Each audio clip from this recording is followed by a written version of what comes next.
Well, oh my goodness. We're on YouTube tonight. We're on YouTube tonight. I am excited. I don't know, I'm a little nervous. It's like I don't know, it's something new. It's something new. So, we're going to see what happens over here. I have let the folks on Facebook know that I will not be live over there tonight, that you would have to come over and visit me, hang out with me in these YouTube streets and see how things go. I hope that everyone is doing well. Those that are new to my channel, I'm new to my channel too. So, welcome, welcome, welcome. We're going to hang out for a minute tonight and we are going to discuss if offense is a choice. Yes, I have this conversation often with those that I coach, with those that I mentor. I just doing life with wonderful friends and family. That conversation comes up. Is embarrassment a choice? Is offense a choice? And so tonight, I got my notes. I'm about to pull my notes up, and we're gonna rock out, and we're going to discuss whether or not offense is a choice. Of course, we are going to get some scriptural references to go along with this topic. You can't talk about anything without seeing what the Word of God says about it. And we're going to come from a psychological place and just even talking about things from an experiential place, some of the offenses that we sometimes experience. And so we're going to dive right in. I am excited. What I want you to do while I'm pulling up my notes, all right? Even if you are watching the replay, you're not live tonight, but you're watching the replay, put in the comment section if you feel like offense is a choice. If you feel like offense is a choice, put that in the comments. If you don't feel like offense is a choice, I want you to put that in the comments too. I want to know what you are feeling and what you view, how your views are on offense. So, one of the reasons why I think this is very important that we see what our choices are and then the things that we can avoid so that if it's unavoidable, right? Then what do we do when it happens? Or if it is avoidable, how do we avoid it? All right. So we're going to talk about this from a let's go with the dictionary. Let's go in the dictionary. Let's see what the dictionary is saying about this particular word offense. Let's talk about what offense is. Okay.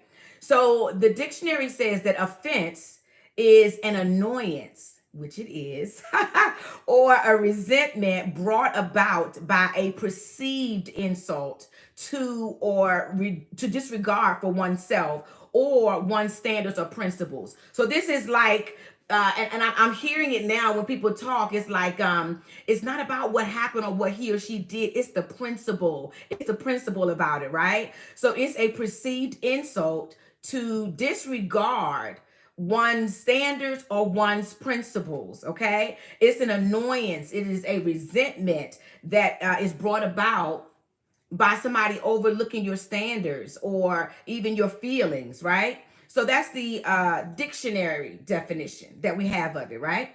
So let's go to the Greek. The Greek, as far as offense is concerned, the Bible says here that the Greek word for offense is scandalon. And even when I look at that word, the first word that comes to mind for me is scandal. So scandalon, Skandalon, right? And it is looked at as a trap or a snare or a stumbling block. That's offense now. And we're talking about that from a biblical perspective. It is something designed, my God, to cause you to fall. It is something designed. Offense is something that is designed to cause you to fall, and it'll hinder your walk. All right. So we're going to go into some scriptures about this. Now, I'm going to tell you how I feel all the way around. I feel hey, Dakota. I feel like I've always felt like offense was a choice. I have. I've always felt like offense is a choice, and I've always felt like The same way with embarrassment, that it is a choice, right? It doesn't necessarily mean that we are not going to have that involuntary offense that kind of comes immediate, but then you get to decide if you're going to take on that feeling of offense. I believe you get to decide. The moment someone does something to you, you get to decide what you're going to do with it. You get to decide if you are going to be in a posture or a place of offense. You get to decide that. That's me. That's how I feel. You get to decide. There are choices here. And I feel like you choose to be offended. I think it's the same thing with embarrassment. You choose that you can be embarrassed. You get to choose embarrassment. Embarrassment is like it amazes me how sometimes people are embarrassed in front of strangers, and it's almost like, well, how are you embarrassed by someone that you don't even know, that doesn't know you, but now you've chosen to be embarrassed by an audience that they are strangers to you. So for me, so just out the gate, I am one that believes that offense and embarrassment, they are a choice. But now let's walk this here. Now we have a psychological definition here. So offense psychologically is an emotion, and it's an emotional reaction. It's an emotional reaction to a perceived insult, to a violation or an injustice. It's closely tied to your ego, it's tied to your identity, and it's tied to unmet expectations. Unmet expectations. You can be offended because of where you are in your identity. You can be offended because of where you are in your expectation of others, right? And so even this lets me know that offense is something that is decided. It is something decided. And here's the deal: offense and legitimate hurt are different. So we're not talking about hurt. All right. We're not talking about hurt. We are talking about being offended. I even want to see, can we even visit the difference between the two? The difference between being offended and a legitimate hurt. So let's talk about that really quickly. So offense is a reaction. Okay, it's a reaction. Legitimate hurt is an experience. Okay, you can have a offense but not really have a what you would call an experience that would bring a wound. Offense is not a wound. Hurt is a wound. Okay, hurt is a wound. It's a wound. So legitimate hurt happens when someone actually wounds you, okay? Emotionally or verbally, spiritually, even physical wounds, right? It's a real injury that needs acknowledgement and needs healing. So that's a legitimate hurt. On the other hand, offense is how you respond to a perceived insult. Like we said earlier, a slight or unfair treatment. It often rises, okay, from an interpretation. It arises from how you interpreted what took place. Wounds are different from that. Hurt is different from that. It's all about your interpretation rather than the intention. That is so good. It's all about the interpretation instead of the intention behind what was done, what was said, or what happened. So if someone betrays your trust, that's legitimate hurt. If you are betrayed, if someone lies on you, if someone breaks your trust, that is definitely legit. That's not offense. That is hurt. But if someone doesn't invite you to a birthday party, a wedding, or a gathering, that is offense, because that's personal and you are now trying to interpret that person's intention because you were not invited. So then you take offense to, right? I hope that makes sense. It makes good sense to me.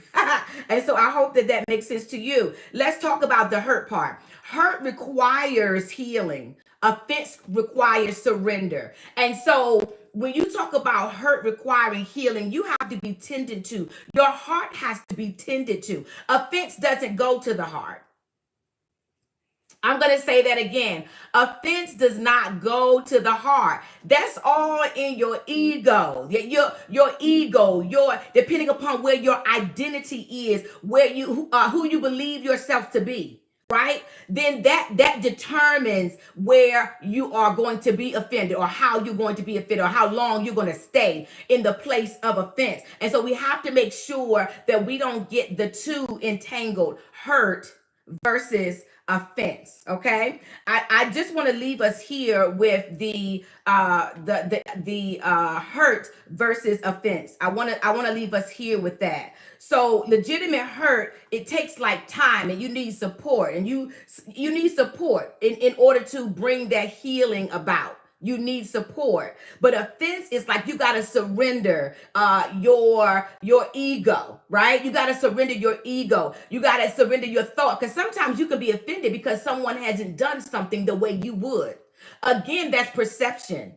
Hurt is not about perception. There's a wound there. I am wounded and I'm hurt, and I know that I'm going to need healing. But offense, I can take it or leave it. What offends you may not offend me. So then that stands to say that where you are in your, and I'm getting ahead of myself, where you are in your maturity, in your emotional maturity, in your intellect, in your maturity, because there's someone can do something to me and it doesn't bother me, but let them do it to you. And it just depends on where you are in your identity, in your maturity, and how you see life, how you view and how you choose what's important. Because oftentimes your offense sometimes it's based upon what you have chosen is important. And so what may be important to me may not be important to you, and vice versa. And so there, now you're walking in offense where I'm like, I didn't see it that way. And so I'm not offended in the same way, right? And so one of the things we have to do is grow. We have to grow and we have to mature. I'm getting ahead of myself, but I wanted to say that. So legitimate hurt needs healing and validation, but offense needs humility, perspective, and spiritual maturity. It's not the same. The same thing that you're going to need in order to heal is not the same thing you're going to need in order to come out of offense. When you got to come out of offense, you're going to need spiritual maturity. You're going to need a better perspective, and you're going to also have to walk in humility. You can be humble all day long and still get hurt and have a wound. That's how you know it's not about your pride, it's not about your ego, but I have legitimately been wounded. Okay, so I wanted to just put that out there. So let's go back into, is offense a choice? All right, and I have already said absolutely. So being offended is a choice in my book. Let's go to Proverbs 19 and 11. It says a person's wisdom yields patience. It is to one's glory to overlook offense. This scripture right here tells me that you can choose to be offended. You can either overlook it or you can embrace it. Now, granted, there is an involuntary, like the immediate, like the immediate when someone says something that you like, oh my God, no, she didn't. Like that immediate offense, right? Like that. That's involuntary, right? But then that's only a couple of seconds before you get to choose, am I really offended about that? Or I'm gonna let that slide. There's a choosing in there. There's a choosing in there. And that's why I say that offense is a choice. And even scripture said it is to one's glory to overlook an offense. You can overlook. You don't have to be offended. The very thing that was supposed to, or maybe even sent to, offend you, you can overlook it and not even buy into being offended. It is absolutely possible. And so now we have to look at us.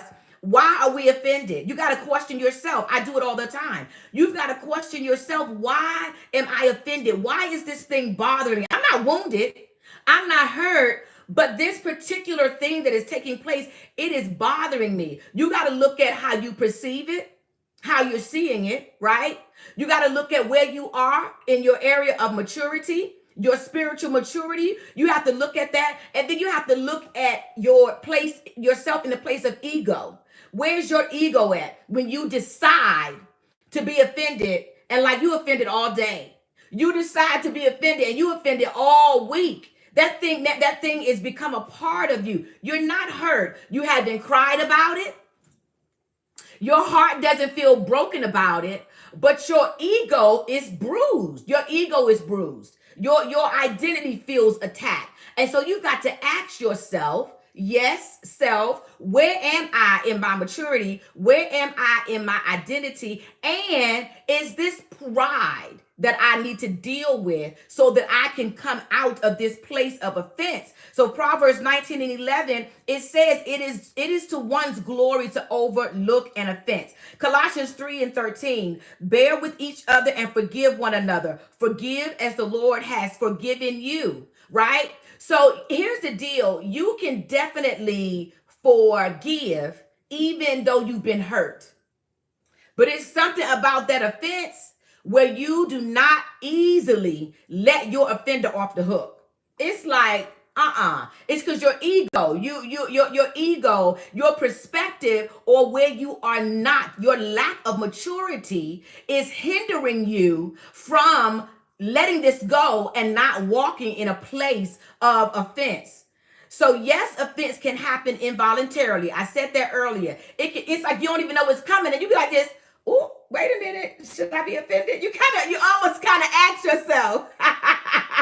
You almost kind of ask yourself, like, wait a minute. And I see you, Lady Nikki. I think offense cuts deeply depending on your ego. If your pride is really high, right? And I want to be sensitive. I don't want to say it like we just should never be offended. That's not what I'm saying. What I am saying is offense will come, but we can respond in a way that offense doesn't overtake us and that we're not offended a long period of time. We can overlook the offense. So the offense will come. Yes, people will offend you, but do you stay in a place of offense? I believe that offense cuts deep, right? Predicated upon the person, right? So like again, what even let's, and I hate to take it here, but I do know for our color, right? There's sometimes based upon how we see things from our ethnicity, there's a way that we see things. Some of us see things sometimes, and so there's certain things that would offend us based upon our experience living in our color. Can I say it like that? Based upon your maturity, based upon how much work God has done in your heart for what has happened to us historically. So it's like, it depends on where you are. Your maturity predicts it every time. It's going to predict. That's why some can say, you still mad about that?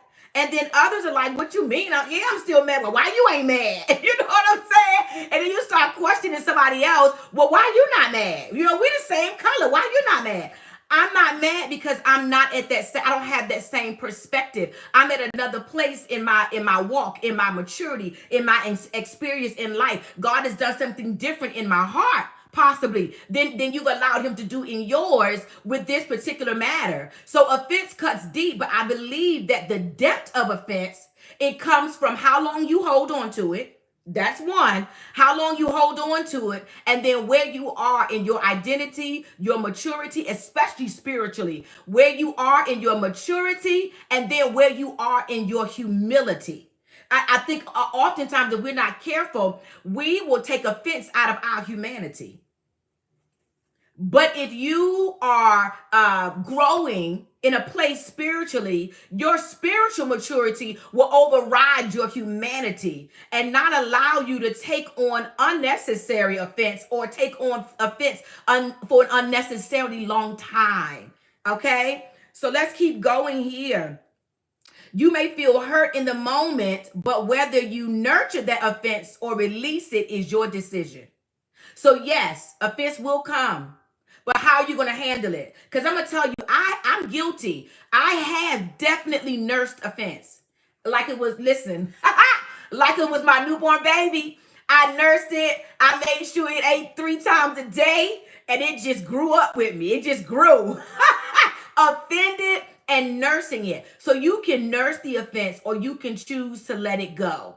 Right? You can nurse it or you can choose to let it go. You nurse it when you keep telling everybody about it. You keep the same perspective about it. You don't even try to get a new perspective. You don't even try to get another perspective. It's like this. I'm after the principle, and I don't deserve to be talked to like that. Like all of the things that we do to continue to nurse, right, and nurture offense. It is a choice. I like here where studies show that people with higher emotional intelligence and self-awareness, they are better able to regulate the impact of offense.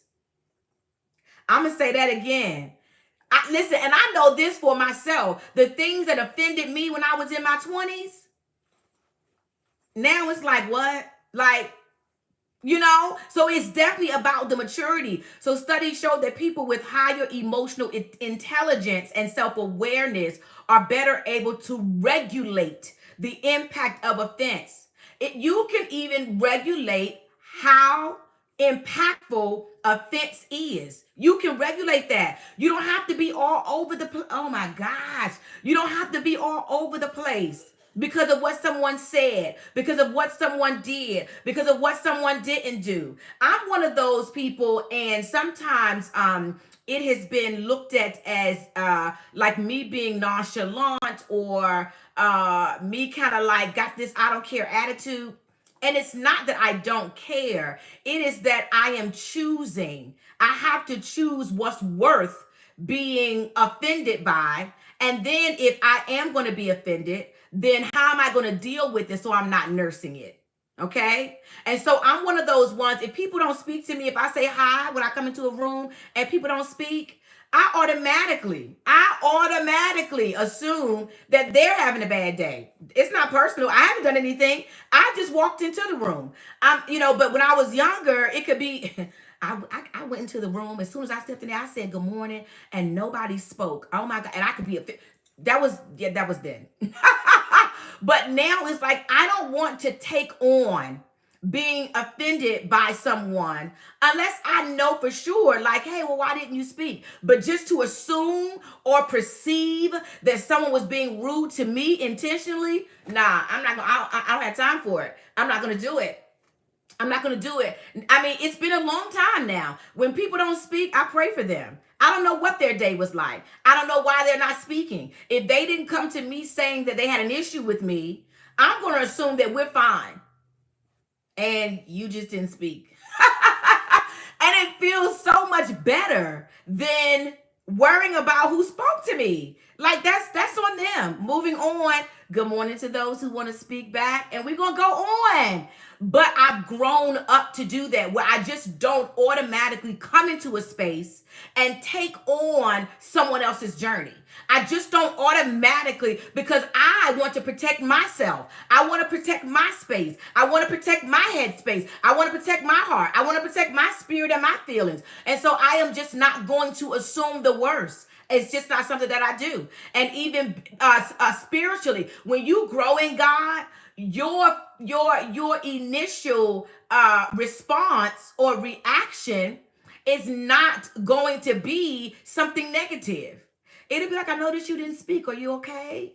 You know, it just comes out differently when you are anchored in the Lord, and when it's not all about you, right? You get sometimes where people can be kind of nasty when you go through the drive-through and you go through different areas where there's customer service, and you're like, that person was nasty. And for me, I'd be like, oh my gosh, maybe that person had a bad day, or maybe that person doesn't even like their job, or whatever the case. And I pray for them and I keep it moving.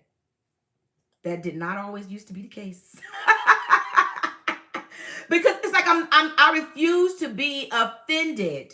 I don't, it's a waste of time. It blocks me in so many ways. And so I just don't take, or if I am definitely offended by someone I'm doing life with, can we talk about it? Can we address it? But to just secretly be offended, that's a choice. That's a choice. And I'm not going to be able to do it. So you have to have emotional intelligence. You have to have spiritual maturity, and you have to have self-awareness. I I love the, what is it called? The saying, read the room. Like, read the room. You might come into a space and you like, why everybody so quiet? Well, read the room. It may not be about you. It may be about something that happened before you got in the room. Read the room. Don't take it personal. Ooh, don't take it personal. We have to deal with ourselves. I love here where it says you can regulate the impact. Lady Nikki was saying that offense can cut deep, but you can regulate the impact. You can regulate the depth. You can regulate the depth and the impact of offense. That's not something that you just have to take on. Because here's the deal. What if we could not regulate it? Then everybody would be offended all the time. What kind of world would that be?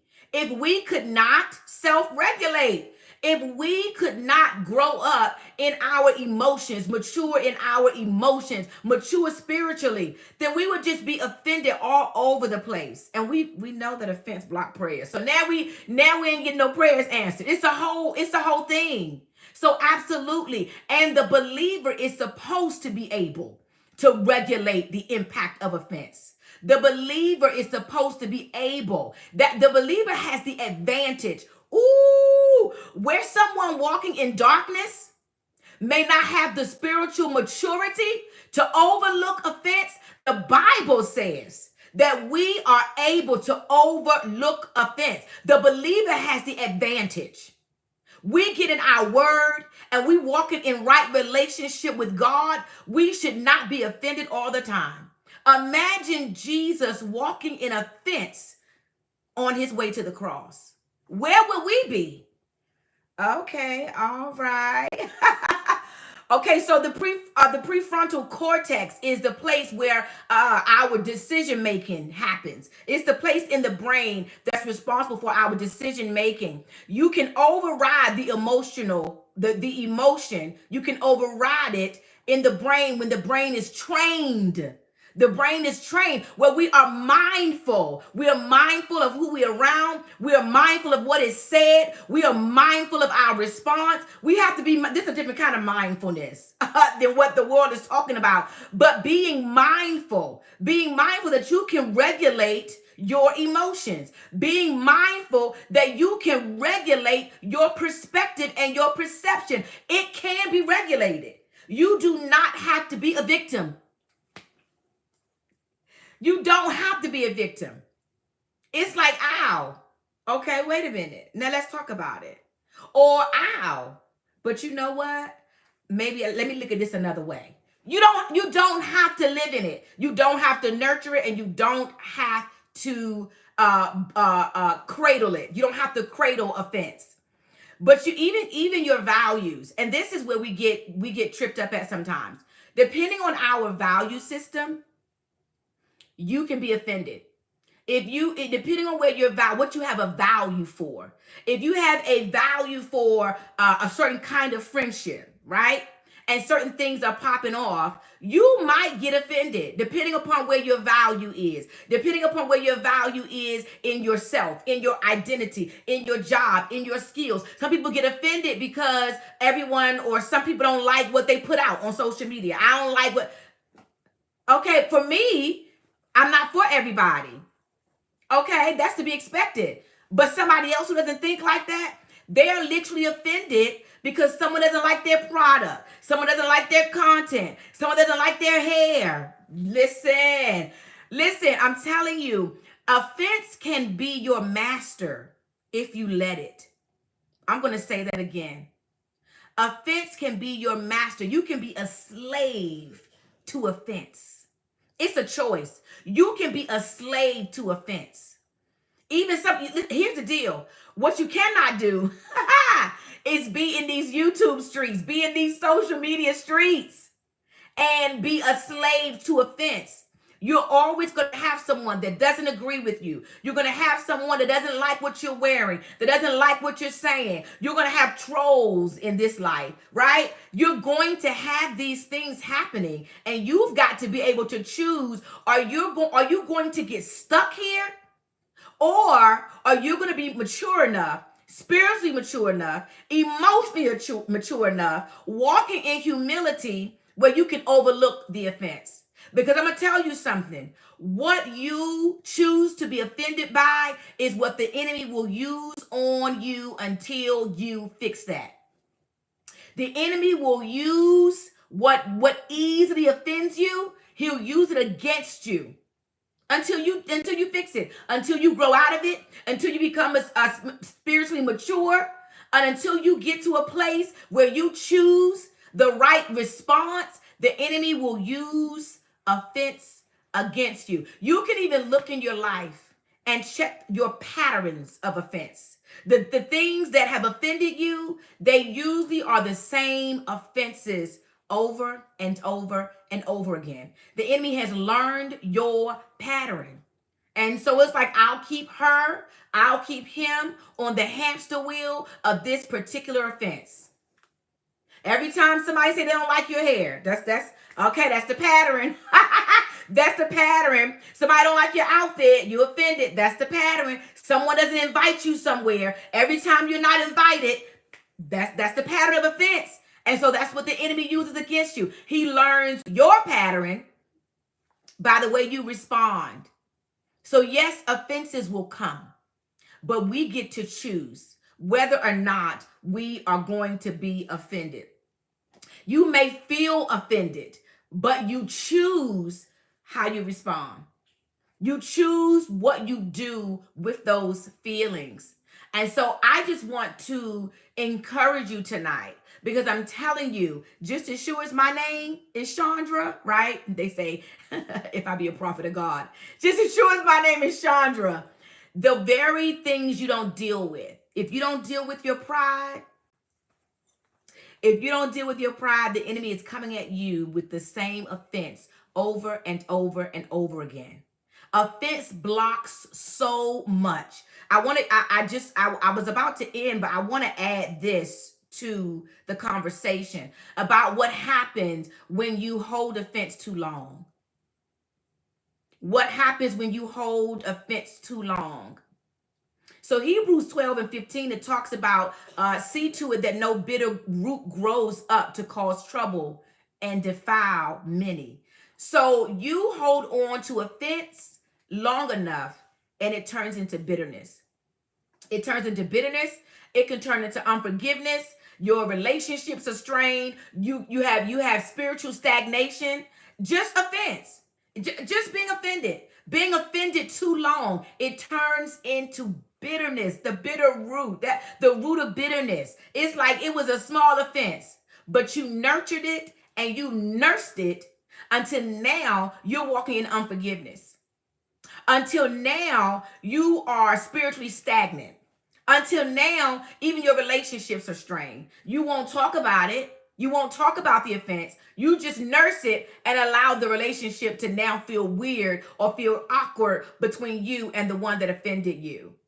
It blocks your prayers. It blocks your intimacy with God. We have got to make offense is what the enemy uses against us. That's why the Lord is saying here, we can overlook them. You can address them too. In love.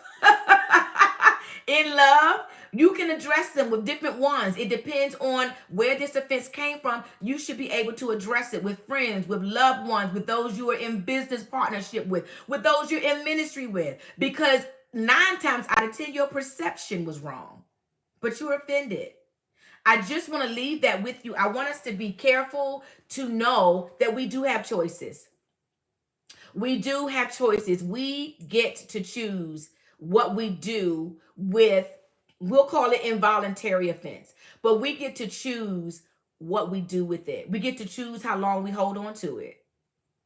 You need to be able to self-reflect or self-examine. I remember one time, this was definitely an offense. I was not hurt. This was definitely an offense. But it was like 2 months later, and I was still offended by that thing. So much so that I was like, God, why can't I let this thing go? And the Lord kindly said to me, because you're too low. I'm too low. You're too low. You need to come up in your emotional intelligence. You need to come up in your spiritual maturity. That should not still be bothering you 2 months later, especially if you're not willing to talk to the person about it. So I lacked maturity. I was offended. My ego was bruised. When you doing like this, ladies, all that right there, ego, pride, you need to surrender and humble yourself. Yes. So here we are. You let me know in the comments what you think. Do you still think after us talking for a while, talking about it for a few minutes, we've been what, 35 minutes? Do you still feel like offense is a choice? Did you start out feeling like it's not a choice? And now you're like, oh, okay, yeah, it's a choice. My bad. Let me know in the comments what you think. And I'll jump in the comments and I'll be there with you. So, all right. I will talk to you all another time. And thanks for tuning in. Thanks for tuning in with me. Thanks for tuning in with me. Till next time. Bye, y'all.